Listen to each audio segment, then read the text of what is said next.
एकीकडे मनोज जरांगे पाटील यांनी दिल्लीवर जाऊन जंतर मंतरवर मराठ्यांच्या आंदोलनासाठी आणि मागण्यांसाठी आंदोलन करणार असं सांगितलेलं आहे। तर मात्र दुसरीकडे ओबीसी नेते नवनाथ वाघमारे हे मुंबईमध्ये पोहोचलेले आहेत। नवनाथजी, तुम्ही मुंबईमध्ये पोहोचलेले आहात, तुमची पुढची काय रणनीती आहे? एकीकडे मनोज जरांगे बोलतायत की समजा सरकारने गांभीर्यपूर्वक विचार नाही केला तर आम्ही जंतर मंतरवर जाऊन आंदोलन करू। जंतर मंतरवर आंदोलन करायला आंदोलन ओरिजिनल लागतं, स्क्रिप्टेड किंवा पैसे मिळवण्यासाठी आंदोलन लागत नाही किंवा कुठल्या मालकाच्या आदेशाने आंदोलन करावं लागत नाही। त्याला दीपकेसारखा एक धाडसी तरुण, त्यामध्ये सोनम वांगचूकसारखे एक अभ्यासू असणारं नेतृत्व लागतं। जंतर मंतर ही कुणाला असल्या खळगुट लोकांना जंतर मंतरवर आंदोलन करायला, ते यशस्वी व्हायला इतका सोप्यातला विषय नाही। हे जरांगेचं आंदोलन कुठंतरी मराठा समाजाची दिशाभूल करून राज्यातील गोरगरीब मराठ्यांना फसून स्वतःचं घर भरवण्यासाठी चाललेला खाटाटोपी, बाकी काय म्हणायचं। आणि मुंबईत विषय कसा आहे, ते मुंबईत ती एक तात्पुरतं सहानुभूतीपूर्वक मराठा समाजाला कुठेतरी उचकावण्यात आलं, मुंबईत आणण्यात आलं आणि ते होते तरी कितीक लोक, परंतु राज्य सरकारनेच कुठेतरी मराठा समाजाला म्हणजे चॉकलेट देण्यासाठी जरांगीला डोक्यावर घेतलं आहे। म्हणजे मराठा समाजाला फसवायचं, परंतु जरांगीला काहीतरी मालामाल करायचं आणि जरांगीच्या माध्यमातून मराठा समाजाचा वापर करून घ्यायचा।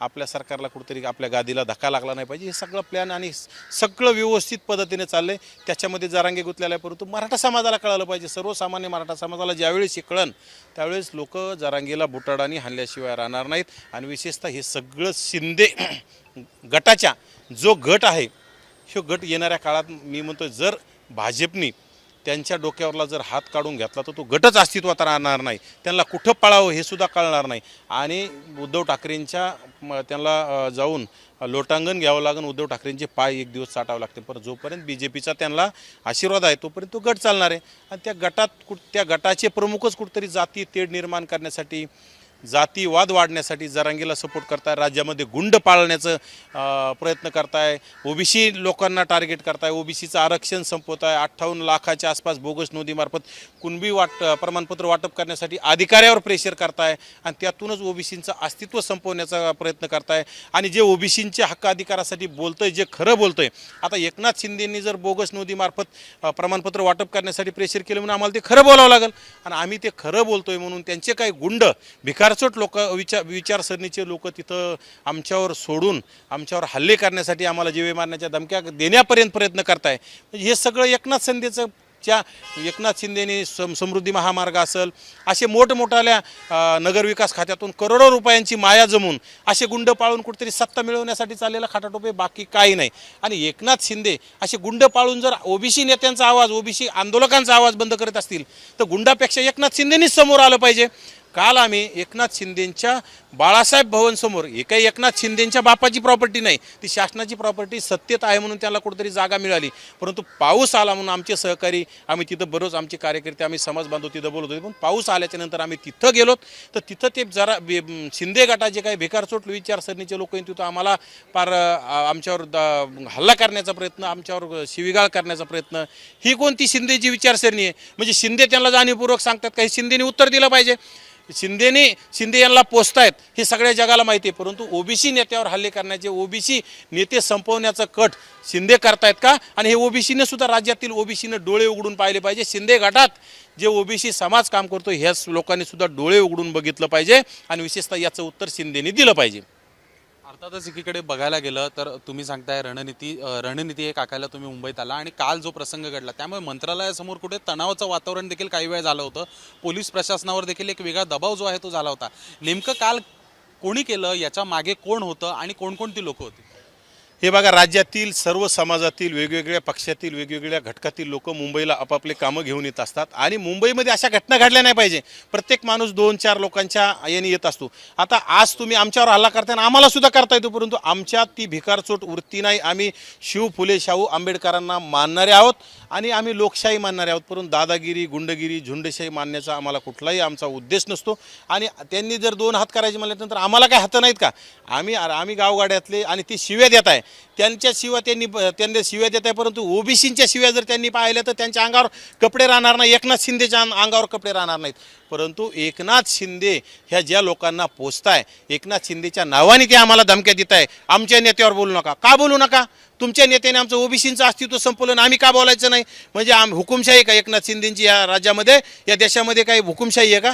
या राज्यामध्ये आणि देशामध्ये डॉक्टर बाबासाहेब आंबेडकरांचं संविधान आहे. कोणी जर आपल्यावर अन्याय केला तर आपल्याला बोलण्याचा अधिकार आहे, कोणी जर आपल्याला त्रास दिला तर आपल्याला न्याय मागण्याचा अधिकार आहे. मग त्यातूनच गेल्या एकनाथ शिंदे CM असताना राज्यामध्ये बोगस नोंदींचा सुळसुळाट झाला आणि ते कुणबी प्रमाणपत्र वाटप करण्यासाठी एकनाथ शिंदेनी अनेक विभागांना दबाव तंत्र वापरण्याचं काम केलं. हे आम्ही सातत्यानं बोलतोय. आम्ही बोलतोय म्हणून एकनाथ शिंदेचे गुंड जर आमच्यावर हल्ले करण्यासाठी प्रयत्न करतात, मारू द्या ना, आम्हाला काही फरक पडत नाही. आम्ही ओबीसीचा आवाज बुलंद करण्यासाठी, ओबीसींच्या हक्क अधिकारासाठी लढत राहू. आणि ज्या लोकांनी ओबीसींचं वाटोळं केलं, ह्या लोकांचं भांडं फोडल्याशिवाय, ज्या लोकांनी ओबीसींच्या मताचा वापर केला आणि सत्तेच्या आणि पैशाच्या मस्तीचे जेव्हा ओबीसी नेत्यांना जर टार्गेट करत असेल तर आम्ही हे सातत्यानं सांगत राहू. आणि विशेषतः याचं उत्तर एकनाथ शिंदेनीच दिलं पाहिजे. एकीकडे बघायला लागलं तर आता महाराष्ट्राला 2 उपमुख्यमंत्री लाभलेले आहेत, एक एकनाथ शिंदे आणि सुनेत्राताई पवार. हे दोघंही कुठेतरी मराठा आहेत, त्यामुळे येणाऱ्या काळामध्ये ओबीसींची गरज नाही आहे किंवा मग कुठेतरी या कार्यकाळात ओबीसींसाठी काही विशेष ते लक्ष देतील का? काही वाटतं आपल्याला बघून याकडे? खरं तर आमचे ओबीसींचे बलदंड असणारे नेते विजयभाऊ वडेट्टीवार यांनी सुद्धा काल परवा हाच प्रश्न केला होता की राज्यामध्ये दोन्हीही उपमुख्यमंत्री मराठा समाजाचे असल्यामुळे ओबीसींच्या विविध विभागावर अन्याय होतोय. ओबीसींच्या विविध विभागांना तिथं निधी दिला जात नाही. त्यामध्ये महाज्योती असेल, ओबीसींचे विविध महामंडळ असतील, जसं मराठा समाजाला अण्णासाहेब पाटील विकास महामंडळांना करोडो रुपयाचा निधी दिला जातो, त्याच्यातून 25-25, 30-30 लाख रुपये बिनव्याजी कर्ज दिलं जातं, तसं आमच्या 18 पगड जातीतील 12 बलुतेदार 18 बलुतेदार असणाऱ्या ओबीसी बांधवांसाठी अनेक महामंडळ, त्या महामंडळाला निधीच नाही. महाज्योती आमच्यासाठी कुठेतरी आमच्या विद्यार्थ्यांना शिष्यवृत्ती असेल, फेलोशिप असेल, या वेगवेगळ्या योजनेसाठी महाज्योती स्थापन केली, त्या महाज्योतीला निधी नाही. इकडं 500-1000 कोटी रुपये द्यायचे आणि इकडं 100 कोटी 50 कोटी द्यायचे नाही. म्हणजे 12-15% असणाऱ्या मराठा समाजाला 500-500, 1000-1000 कोटी द्यायचे आणि राज्यामध्ये 55% असणाऱ्या ओबीसी समाजाला म्हणजे तुम्ही 10-20-50 म्हणजे कोटीसुद्धा द्यायला तुम्ही लाज वाटते तुम्हाला. म्हणजे हे फक्त दोन्ही उपमुख्यमंत्री ओबीसी, त्याच्यापैकी एकही ओबीसीचा नाही, दोन्ही मराठा आहेत. आणि विशेषतः यांना ओबीसीचं काही घेणं नाही. उलट यांनी दोघांनी ओबीसींचं अस्तित्व संपवण्याचा घाट घातलेला, ओबीसींचं अस्तित्व संपवण्याची यांनी शपथ घेतलेली आहे. फक्त वरून दाखवायचं एक आणि तातून करायचं एक, हे चाललेले. त्यामुळं आमचा ओबीसीचा उपमुख्यमंत्री कमीत कमी असला पाहिजे, तो हक्क अधिकारासाठी बोलल. आमचे ओबीसी उपसमितीचे अध्यक्ष बोलत नाहीत, आमचे अनेक ओबीसीचे मंत्री, यांना सुद्धा बोलायचा अधिकार नाही. कारण की ओबीसीचा एखादा उपमुख्यमंत्री असला तर त्यांच्या आधाराने आमचे मंत्री सुद्धा बोलले असते. आमचा हक्क अधिकाराची लढाई सभागृहात त्यांनी केली असती, परंतु आमच्यासाठी आता कोणीच नाही. परंतु आता राज्यातील 52%, 55%, 60% असणाऱ्या ओबीसीनं आता डोळे उघडले पाहिजे आणि यांनी जो अन्याय आपल्यावर केलाय तो येणाऱ्या विधानसभेमध्ये, येणाऱ्या लोकसभेमध्ये याचा बदला घेण्याची आपल्याला कुठेतरी शपथ घ्यावी लागेल. आणि एकनाथ शिंदे सारख्या जातीवादी बांडगुळांना पाळणाऱ्या नेत्याला आपण धडा शिकवण्यासाठी आपण कुठेतरी 2 हात करण्याची तयारी येणाऱ्या काळात करावी लागणार आहे. नक्कीच नवनाथजी, एक शेवटचा प्रश्न खरं तर राजकारणाच्या जाऊन पलीकडे आहे. मराठवाड्यातनं आता अनेक नेते वर येत आहेत. एकीकडे मनोज जरांगे, जे तुमचे वैचारिक जरी तुमचं हे नसलं किंवा जातीवाद जो सुरू आहे त्यामुळे जरी पटत नसलं तरी मनोज जरांगे पाटील हे देखील मराठवाड्याचे आहेत, आपण देखील तिकडचेच आहात. त्यामुळे कुठेतरी राज्याला एक वेगळी रणनीती जी आहे ती मिळत आहे. पण अभिजित दिपके यांनी संपूर्ण देशामध्ये एक नवीन चळवळ उभी केली आणि थेट दिपकेंनी एका केंद्रीय मंत्र्याचा राजीनामा देखील घेतलाय. मराठवाड्यातनं आता सगळे लपून असलेले चेहरे किंवा मग असे चेहरे की जे समाजासाठी किंवा देशासाठी, राज्यासाठी पुढे येत आहेत, असं काहीसं चित्र हे संपूर्ण देशामध्ये येतं. याबद्दल काय वाटतं? खरं तर गेल्या अनेक वर्षांपासून, वर्षानुवर्षे मराठवाड्यातल्या लोकांनी अनेक नेत्यांना मोठं करण्याचं काम केलं. त्यामध्ये पश्चिम महाराष्ट्र असेल, उत्तर महाराष्ट्र असेल, ह्या लोकांना खूप मोठं केलं. त्यामध्ये विशेषतः बारामतीचे नेते अनेक म्हणजे सर्व याच्यामध्ये मोठं त्यांना केलं. परंतु सगळ्यांकडून मराठवाड्यातील लोकांच्या तोंडाला पानं, जातीपातीच्या पलीकडे जाऊन बोलतोय मी, कारण की मराठवाड्यातील लोकांच्या तोंडाला पानं पुसण्याचं काम केलं. मराठवाड्यावर दुजाभाव त्यांनी निर्माण केला. त्यातूनच कुठेतरी मराठवाड्यातल्या तरुणामध्ये खतखत असते आणि त्यातून ह्या कुठतरी नियतीला सुद्धा हे चालत नाही. नियतीला सुद्धा कुठतरी अन्याय झाल्याच्या नंतर कोणीतरी जन्मत असतं, कोणीतरी आता नेता तयार होत असतं, कोणीतरी आंदोलक तयार होत असतं.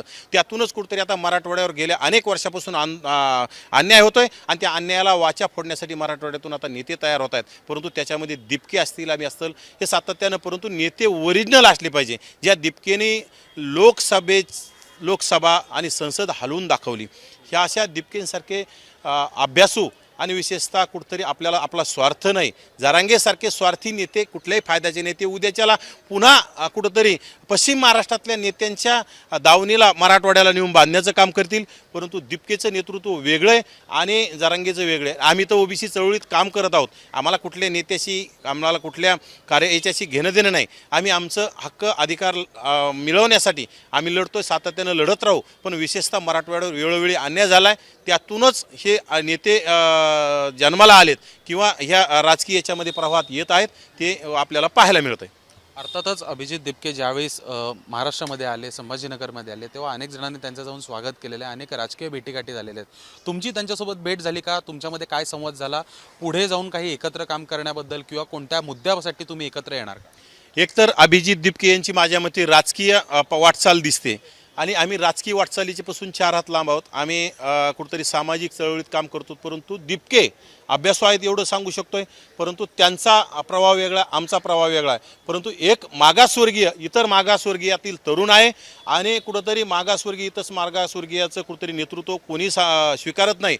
परंतु दिपकेंचं नेतृत्व देशातील तरुणांनी स्वीकारलं. त्याचा आम्हाला मागासवर्गीय, इतर मागासवर्गीय असल्याचा आम्हाला अभिमान असला पाहिजे. आम्ही सुद्धा त्याच घटकातून येतो आणि येणाऱ्या काळात भेटीचा विषय राहिला तर अद्याप मी त्यांना भेटलो नाही. परंतु येणाऱ्या काळात लवकरच त्यांना भेटण्याचा माझा प्रयत्न असेल आणि भेटून त्यांच्याशी चर्चा करून त्यांनासुद्धा काही सामाजिक विषयावर काही ज्या गोष्टी माहीत नसतात त्यांच्यासोबत शेअर करू. त्यांच्या काही गोष्टी आमच्याकडं घेऊ, आमच्या काही गोष्टी त्यांना देऊ आणि येणाऱ्या काळात त्यांना नक्कीच फायदा होईल असा आणि किंवा त्यांचा आम्हाला फायदा होईल यासाठी आम्ही सातत्यानं प्रयत्न करत राहू आणि नक्कीच भेट घेण्याचा प्रयत्न करू. नक्कीच खूप खूप धन्यवाद आमच्याशी बोलल्याबद्दल. तर बघू शकतो नवनाथ वाघमारे हे सध्या मुंबईमध्ये आलेले आहेत. पुढची रणनीती नेमकी आता ते काय ठरवतात, कोणाकोणासोबत भेटीगाठी घेतात हे पाहणं महत्त्वाचं असेल. कारण की मनोज जरांगे यांनी आता पुन्हा एकदा आंदोलन करेन असा इशारा दिलेला आहे आणि समजा हे या सरकारला जे अल्टिमेटम दिलेलं आहे ते पूर्ण नाही झालं तर दिल्लीवर देखील जाणार, जंतर मंतरवर जाणार आणि मराठ्यांचा आवाज हा तिथे एक करणार आणि समाजासाठी आणि आरक्षणासाठी मागणी करणार असं जरांगे यांनी सांगितलं आहे. व्हिडिओ जर्नलिस्ट मनोज सोलंकी सोबत मी शुभम उमाय, जय महाराष्ट्र न्यूज, मुंबई.